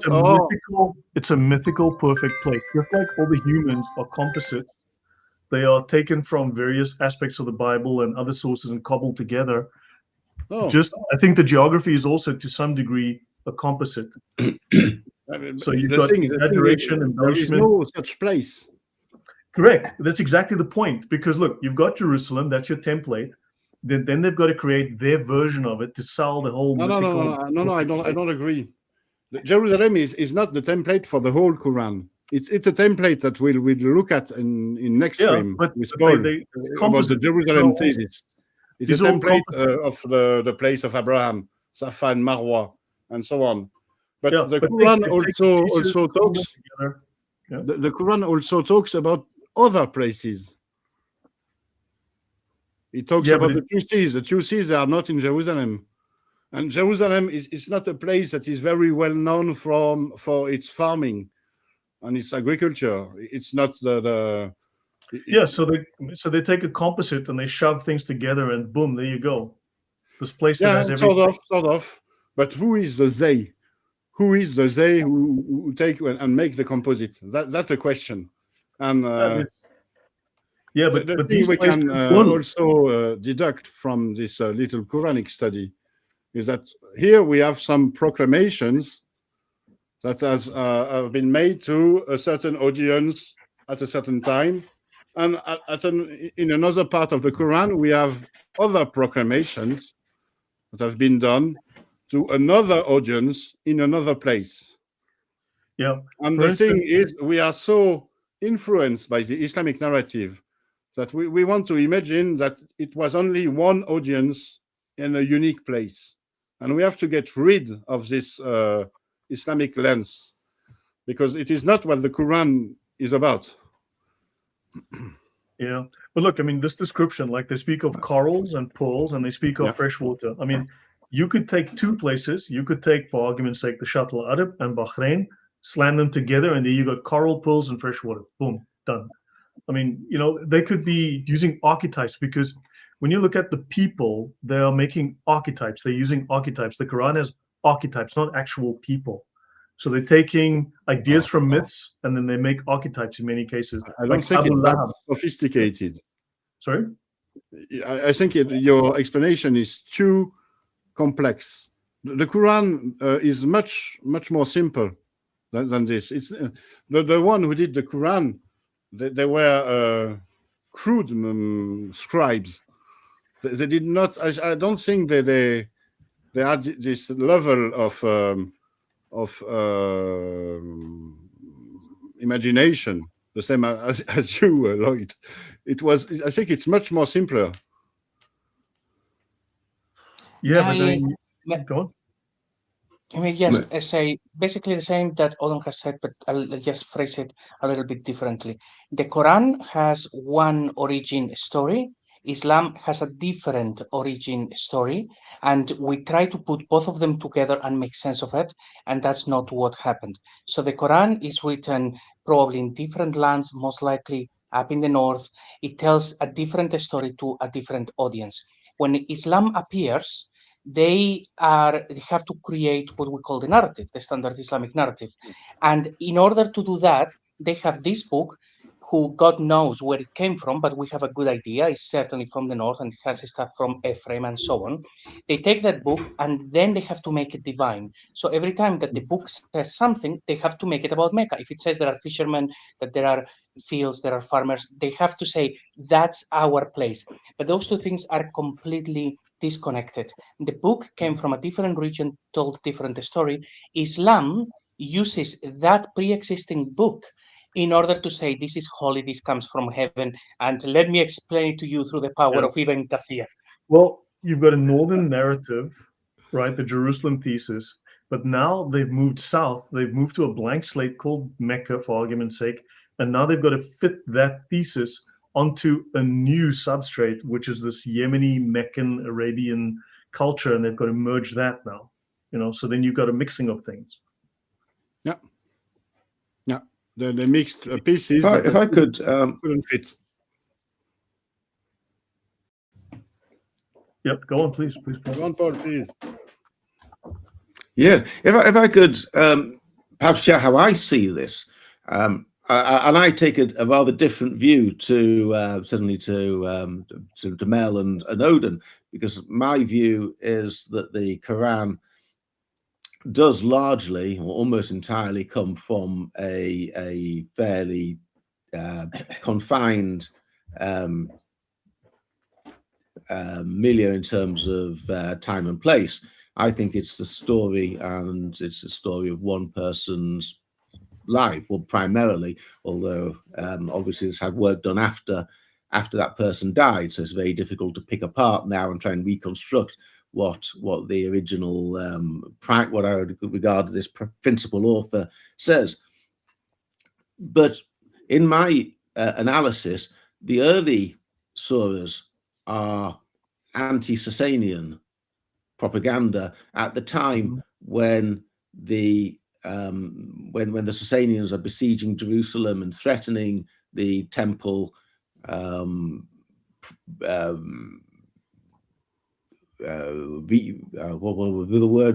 reestablishment project, the project by Nehemiah ben Hushil to reestablish temple sacrifices, not actually to build the temple, but to restore sacrifices to the temple. And that is where we get the companions of the elephant and Abu Lahab, and these verses that are clearly aimed at a particular enemy who the Quran author had at that time, who I think can be identified as Khusro. Then the scene shifts, because for the Quran to be about Jerusalem, it can't have been announced in Jerusalem, because parts of the Quran are talking about capturing the Masjid al-Haram. It talks about expel them from where they have expelled you. So there clearly comes a time when the author, I like to call Muhammad, left Jerusalem and is then perhaps at the end of the Byzantine-Sasanian War, at the time that Byzantium has been victorious. He sees an opportunity to capture Jerusalem, and sees that they're overstretched, they're exhausted, and during the war, the Arabs have established some sort of proto-state in Tajikistan, and so you don't have to believe that every verse in the Quran is addressed to a Jerusalem audience. Many, probably the vast majority of them, would have been declared at a time outside Jerusalem, and would have been urging people to go back in there and to conquer Jerusalem. So that would be the way that I would see it. I don't think you have to choose one or the other. It doesn't have to be about Jerusalem or about somewhere else or about one place. It could fit into a narrative. Yeah. An epic they were creating, mixing fragments together. So I like what you said, an original author, an original story, and then it was changed over time. Yeah, Well, I kind of agree with you. We're getting a little bit off piece here, but yes, people tried to bury Jerusalem. They didn't, particularly after the Abbasid revolution in 750. The Abbasids really didn't like Jerusalem, and they wanted to turn everyone's attention away from Jerusalem, and they needed a fictitious place. They put it in the desert. But up until the Umayyads, they seem to be very Jerusalem focused. One looks at the Dome of the Rock and all the buildings around there. The Umayyads seem to be very comfortable with Jerusalem having all the attention, but it's when the power is seized by the Persians and they want to take the focus of attention away from the Umayyad lands and towards Persia, and that would be in broad strokes how I would see it. Yes, come in. Yeah, I think it's pretty obvious that the Quran has been edited over time, and if you are still seeing a single author, despite all the hands that took twisted and checked it, that might say more about the power of the human mind to see patterns and project onto it a single author. But I think even if we allow a single author at the outset, it's definitely had more than one pair of hands writing it, because we have evidence of contradiction that's there, not just because it's moved from Mecca to Medina and all that.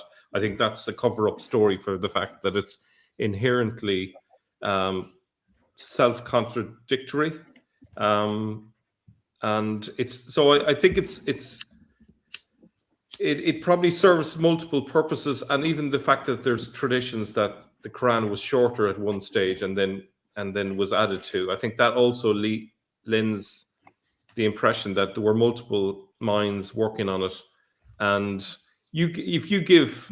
if you give a novel writer some documents, they can turn that into a novel. You could have a few surahs of a Quran and give it to someone, and they will replicate that and the style of it, and have an in-house style to match the original. So I think there's not enough evidence, but I would lean towards a plurality of authors, even if there's like a core part that might be some voice of someone who's interacting with fellow preachers, like Odin's theory.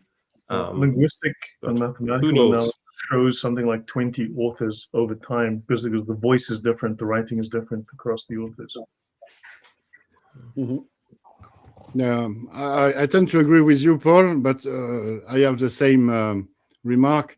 I don't believe that there is only one author, for the many reasons that Mel explained.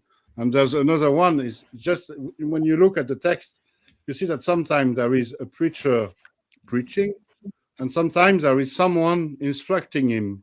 So at least there were these two types of authorship in the Quran. But I think also, like you, that the Quran is about a big story which centers around Jerusalem. And they try to take Jerusalem, they go to Jerusalem, they are expelled from Jerusalem, and then they finally, eventually, they come back to Jerusalem. And this is what the Jerusalem thesis is about. Not about having everything taking place in Jerusalem, but having the story centered on Jerusalem. Yeah. And yes, I completely agree that the Quran isn't all one person's work. But what I would say is, in my view, I see no reason why it shouldn't mostly be one person's work. And there are some surahs I'm very skeptical about, that 113 and 114 were part of the original, were part of that person. And I think I can demonstrate clearly that the beginning of Surah 9, Surah Al-Tawbah, can't have been by the same person who wrote the other, because by that stage they are in possession of the Masjid al-Haram, and Exactly. we know that or we can be fairly confident that the Quran author died before the conquest of Jerusalem. Not long. It's only, by the traditional account, Muhammad died in 632.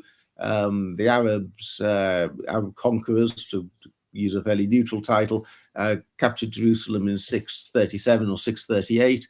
So we could only be talking about 5 years or some period like that.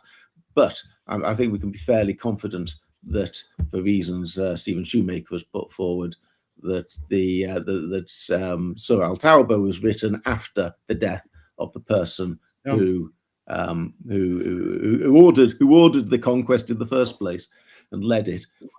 But the fact that there's been lots of work done, and here and there people have added insertions, and sometimes you can find parts where the interpolation so breaks the original work that you can just look at it, even in an English translation, and say those dozen words shouldn't be there. If you take those dozen words out, it reads much more poetically. It scans. It's got wordplay. It makes sense. And somebody has come along and just added a little bit in the middle.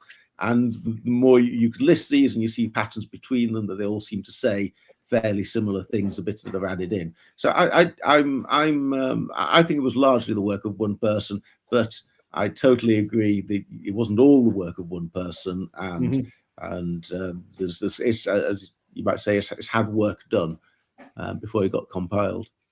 Also, by the this time thing, it was compiled, nobody could tell what was genuine and what wasn't.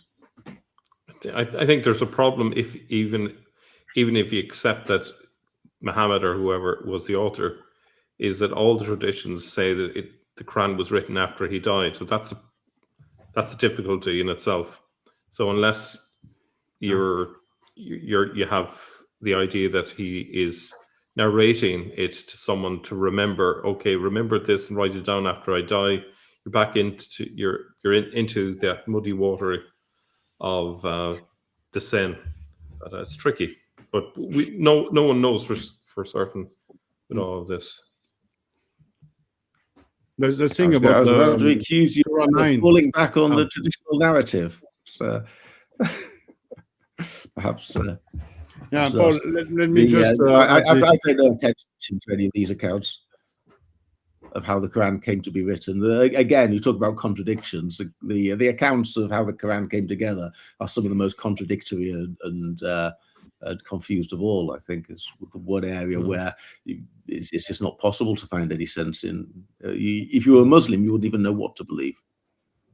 Yeah, I would have thought it would have been in their interest to say that Muhammad wrote the Quran, or dictated it, or that it was written down before he died. The fact that none of the narratives say it was written during his lifetime, I would suggest, especially because it's in their interest to say it was from him, that it's not from him. It's a community producing a book based on maybe their memory of whatever the movement was saying, or maybe it was another theory. Might be the notes and letters from the preachers that got turned into a Quran later. Mm-hmm. Yeah, Paul and Mel and everyone. What I wanted to add is that it's not. I don't think the whole of Surah 9 has been written after the taking of Jerusalem. And besides, there are other parts within the Quran, within the other surahs, that seems to have been written in the same context. In Surah 8 and Surah 2, there are parts which look like they have been written with the context of Jerusalem having already been taken. So this would lead us to think that when the Quran was ultimately compiled, there was an edition process where bits were mixed. You see that bits from different authors and different periods of time, they were mixed and they were sort of clipped and remixed. And this is why the text is so difficult to understand. And this is why we need to get as many pieces of the puzzle as we can, and to look at them with an eagle eye, to have in order to have everything in mind. Right. Right. Yeah. There's a lot to think about. I don't think we're all wrong. I think we're all doing an analysis and seeing that there are different ways. I mean, JC he's a fiction author. He's looking at this with an author's eye. How would you reconstruct a narrative on the basis of what we have, right? How would you combine things? How would you take different ideas and make composites? And I mean, the story's incoherent, as Catherine says, but we all have plausible ideas, right? And I think we should be throwing them out there and evaluating them, because the truth is somewhere in there, right? And at some point, statistically, something has to be more probable. And I don't think we're going to know for sure on some things, but we can say what it's not. And I think we're all generally converging. None of us is saying, yeah, it's a place on the moon. We're all saying it's a place in the Gulf somewhere. Whether it's Shuttle Arab or whether it's Bahrain, it's not that much, but there's evidence for both. Or you can, because remember, there's red herrings, there's mistakes, there's deliberate confusion in the text. So you got polls, Bahrain or the UAE for that matter, both. It's not even a place. Or they trying to make a mythical place that's better than wherever you were before, right? Mm-hmm. So it's all of the above. So it's really hard, but we're not wrong, I think, in any of our speculations, right? We're all coming to logical conclusions on the basis of evidence, but at some point, once you've got it all together, we can then start matching what we have and saying, look, statistically, this is most likely probable. I used to build systems, and we couldn't predict exactly where someone's going to hit, what they're going to do, but we could say, look, this is their doctrine, these are their beliefs, these are the conditions, and it's likely they'll do this, this, and this. And you can work out very well based on probabilities. It's possible. And I think we are moving in the right direction. I don't think, and I like what Paul had to say. Paul laid it out very well. It's a great case.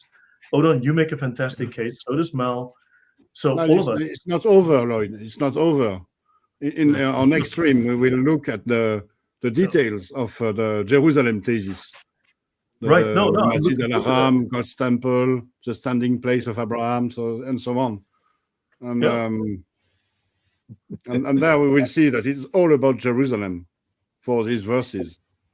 For sure. Look, I think Jerusalem might have been the focal point, and then it shifted because they had to go to Mecca. It's like, right, guys, let's pack our bags and move, right? So Yeah, then, If we're yeah. if we're going to Jerusalem next week, I've got a thought, a final thought on Mecca, which I'd quite like to share. And it relates to Thomas the Tank Engine. I don't know if you're familiar with the Thomas the Tank Engine stories. yeah. We're not heathens, but and you know, we know who Thomas the Tank Engine is. I'll show you might be me, and He knows I his must have come references. across. What do you think, Paul?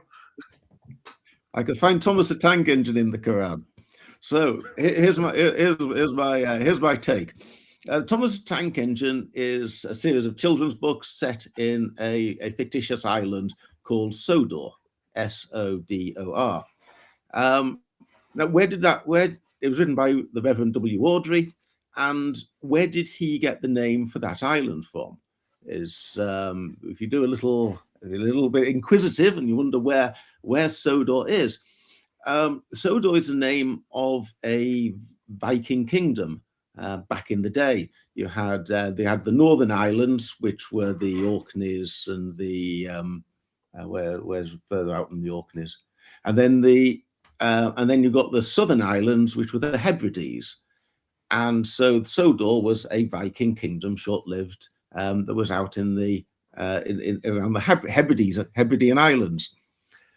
Now the church at one stage, before it was the Church of England, before the Reformation, it was convenient to have a diocese that covered all the islands that were on the west coast of Great Britain.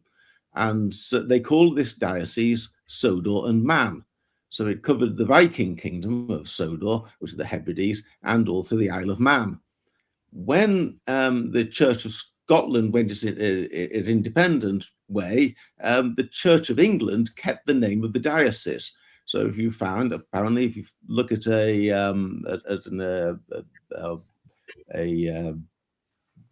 list of Church of England dioceses, you would find a diocese called Sodor and Man. But if you looked on a map and see where does this diocese cover, you would only see one island, which was the Isle of Man, because this diocese covered areas that are then part of the Church of Scotland. So you've got this name, Sodor and Man, because Sodor is a name without a place. It's when Reverend W. Awdry, who was, of course, was himself as a Church of England clergyman, he wanted a name for a place, and he said he was always intrigued by this diocese which had two places but only one island, and he imagined that there must be another island somewhere just beyond the Isle of Man that somehow wasn't on anybody's chart. And so he put his fictitious and rather implausible island with the highest ratio of steam engines to people, I think, of any place as anyone's ever imagined, on this fictitious island. And I think that something rather similar happened with Mecca, that you want somewhere to put the Muhammad story. You look through the Quran, which actually is very short on place names. You find Mecca as a name. You look on the maps. You can't find Mecca on any of the maps. So you put it out in the desert in the same way that the Reverend W. Awdry put Sodor out in the middle of the North Sea, knowing that no one's ever going to look and look too closely and check for it. And that's essentially why you find Thomas the Tank Engine in the Quran. Right. If you have a name without a place, people will find somewhere for it to be. Yep. People They will leave make it up vague, stories that your about it. mind fills in Like the El blank. Dorado or Xanadu. Yeah. No, I mean, you fill in the blank because look, they leave it vague deliberately, because if they don't give you the details, you can't prove them wrong. So there's a whole bunch of, right? So yeah, we should call it a night here. I mean, this has been very thought-provoking. Everyone's sitting here like, yeah, we're all deep in thought here, I think. Yep. No? Yep. You know what? I can close with the famous statement of my president. That is President Muhammad Anwar el-Sadat. Everybody know him to be Sadat. When they were trying to make the peace between Egypt and Israel, and they asked him the question, it was a direct question: will you make peace with Israel, if we give you the entire land of Sinai back? And he thought about it for a second and he said, maybe yes, maybe no, but exactly, I don't know. And that's exactly how I feel about all the different opinions has been given today on that subject, because I don't know. I wish I can know. If somebody can help me to put my finger on it and feel it and prove it and explain it to others, I'll be appreciative. But that's the beauty of the Quran. Well, at About least any Usama didn't Yeah. say we're a great team except for Lloyd. You know, Oh, I think the Quran is simply the Mahmed files that got redacted to get rid of the names and places. You know, it's a great Yeah. way of it's hiding the the Epstein evidence. files of 732. How's that? But can you imagine, guys? I'm going to get serious for a minute here. When I open the Bible and I see a book called the Book of Acts, and then I see a bunch of letters written by this guy, his name is Paul. And in seminary, I studied, and I can tie his letters with his traveling ministry with the Book of Acts. I mean, seriously, the Book of Acts is written by Luke. The writings of the letters written by different people, as we know, that this was written by this. Paul is the author, but some other people pinned it down for him for whatever reason it is. We can get to it later. But I can tie the Bible, the trips, and with the travel of the Apostle Paul on his mission trips. They're big, they're huge. I can go right now. Right now, I can fly and get to these cities where the Apostle Paul were traveling. And if I put the Bible as a GPS, as a blue line, I follow it to go the trips. So why can't we do that about just the simple fact is Mecca? For heaven's sake, I'm not asking to give me the history of Islam, just one city. I can't. mhm. Good luck. Yeah, no, it cannot be used for archaeology. It's useless. It's myth. It's myth. And It's it was truth not, that became but myth. listen, somebody was saying, well, Paul was in the beginning of Christianity, the first century of Christianity. I can go to Abraham's trips. No kidding. I can go to Genesis, written literally 1,500 years before Christ, took place 1,800, 1,900 years before Christ. And I can tell you the trips of Abraham when he left Iraq, went to the land of Canaan, went down to Egypt, came back to Canaan, went to the Abimelech land, came back to Canaan. I mean, we can do the same thing with every trip in the Bible. Hundreds of years before Muhammad. You may think if Muhammad came 600 years after Christ, we have better map, better direction, better details, better information about everything. When in reality, we know nothing. Yeah, Yeah, and that's I think actually the very lack of telling. the lack of detail has to be on purpose. It's not. They could have easily made it so much easier to Yeah. understand everything. Yeah. Yeah, I don't completely that agree with they- you, Usama. I'm sorry. We don't know nothing. We know little, and the little we know contradicts Islam completely. That's true. That's true. But I'm sorry. If I'm a Muslim guy try to defend my theory of Mecca, I have nothing to share. I literally I'm empty. I'm empty hands. One of the problems is that, like Odon said before, we're just obsessed with the narrative. We keep reading the narrative. So when we look at the Quran, because that's what we are reading, we cannot see past that wall and realize that maybe there are some diacritics that are applied in the wrong places. And actually, there was a city there, but now the word has been hidden. So we cannot see this.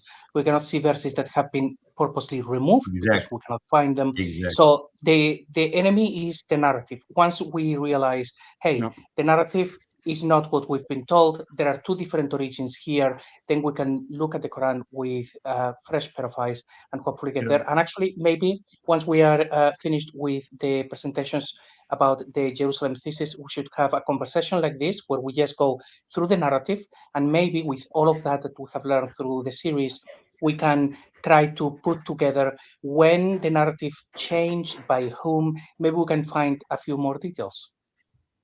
I hope so. I sure hope so. Okay, yeah, let's call it a night here then. I think this has been great. I think we're all now, our heads are buzzing. So this has been interesting. Yeah, but this 15th century trip or 16th century trip by this Italian, I mean, that's interesting. That's an oddity for sure. You know? Yeah, by the way, in that account, he said, according to him, God had cursed the land because absolutely nothing grew in that region. There we go. Sure. Yeah. So yeah. So guys, we'll pick this up again next week. Usama, I've only got a couple more episodes to do on the Quran, and then I go into the witness protection program. Listen, that is only part 1. Don't confuse our audience, please. Well, you know, I'm going to create an AI me, and then you can. No. The Bible said, not the Bible. Muhammad said, let's begin to Muhammad. Don't start something unless you finish it. It will be better if you don't start it. Okay? I'm quoting you, Prophet Muhammad. Peace be upon him. I'm going to go to Mecca. I'm going to dig this guy up, and I'm going to shoot him in the head. So, guys, thanks. It's been fantastic. It's been really, really good. God bless you all. Yeah. Right. So, guys, thank you. We'll pick this up next week, but this has been fantastic. Really excellent research. Thanks all for coming. And thank you to the audience. Please, guys, like, share, subscribe. Everyone should be described in the description, so please support their channels as well. Thanks, everyone. Take care and good night. God bless. Good night. Right. Take care.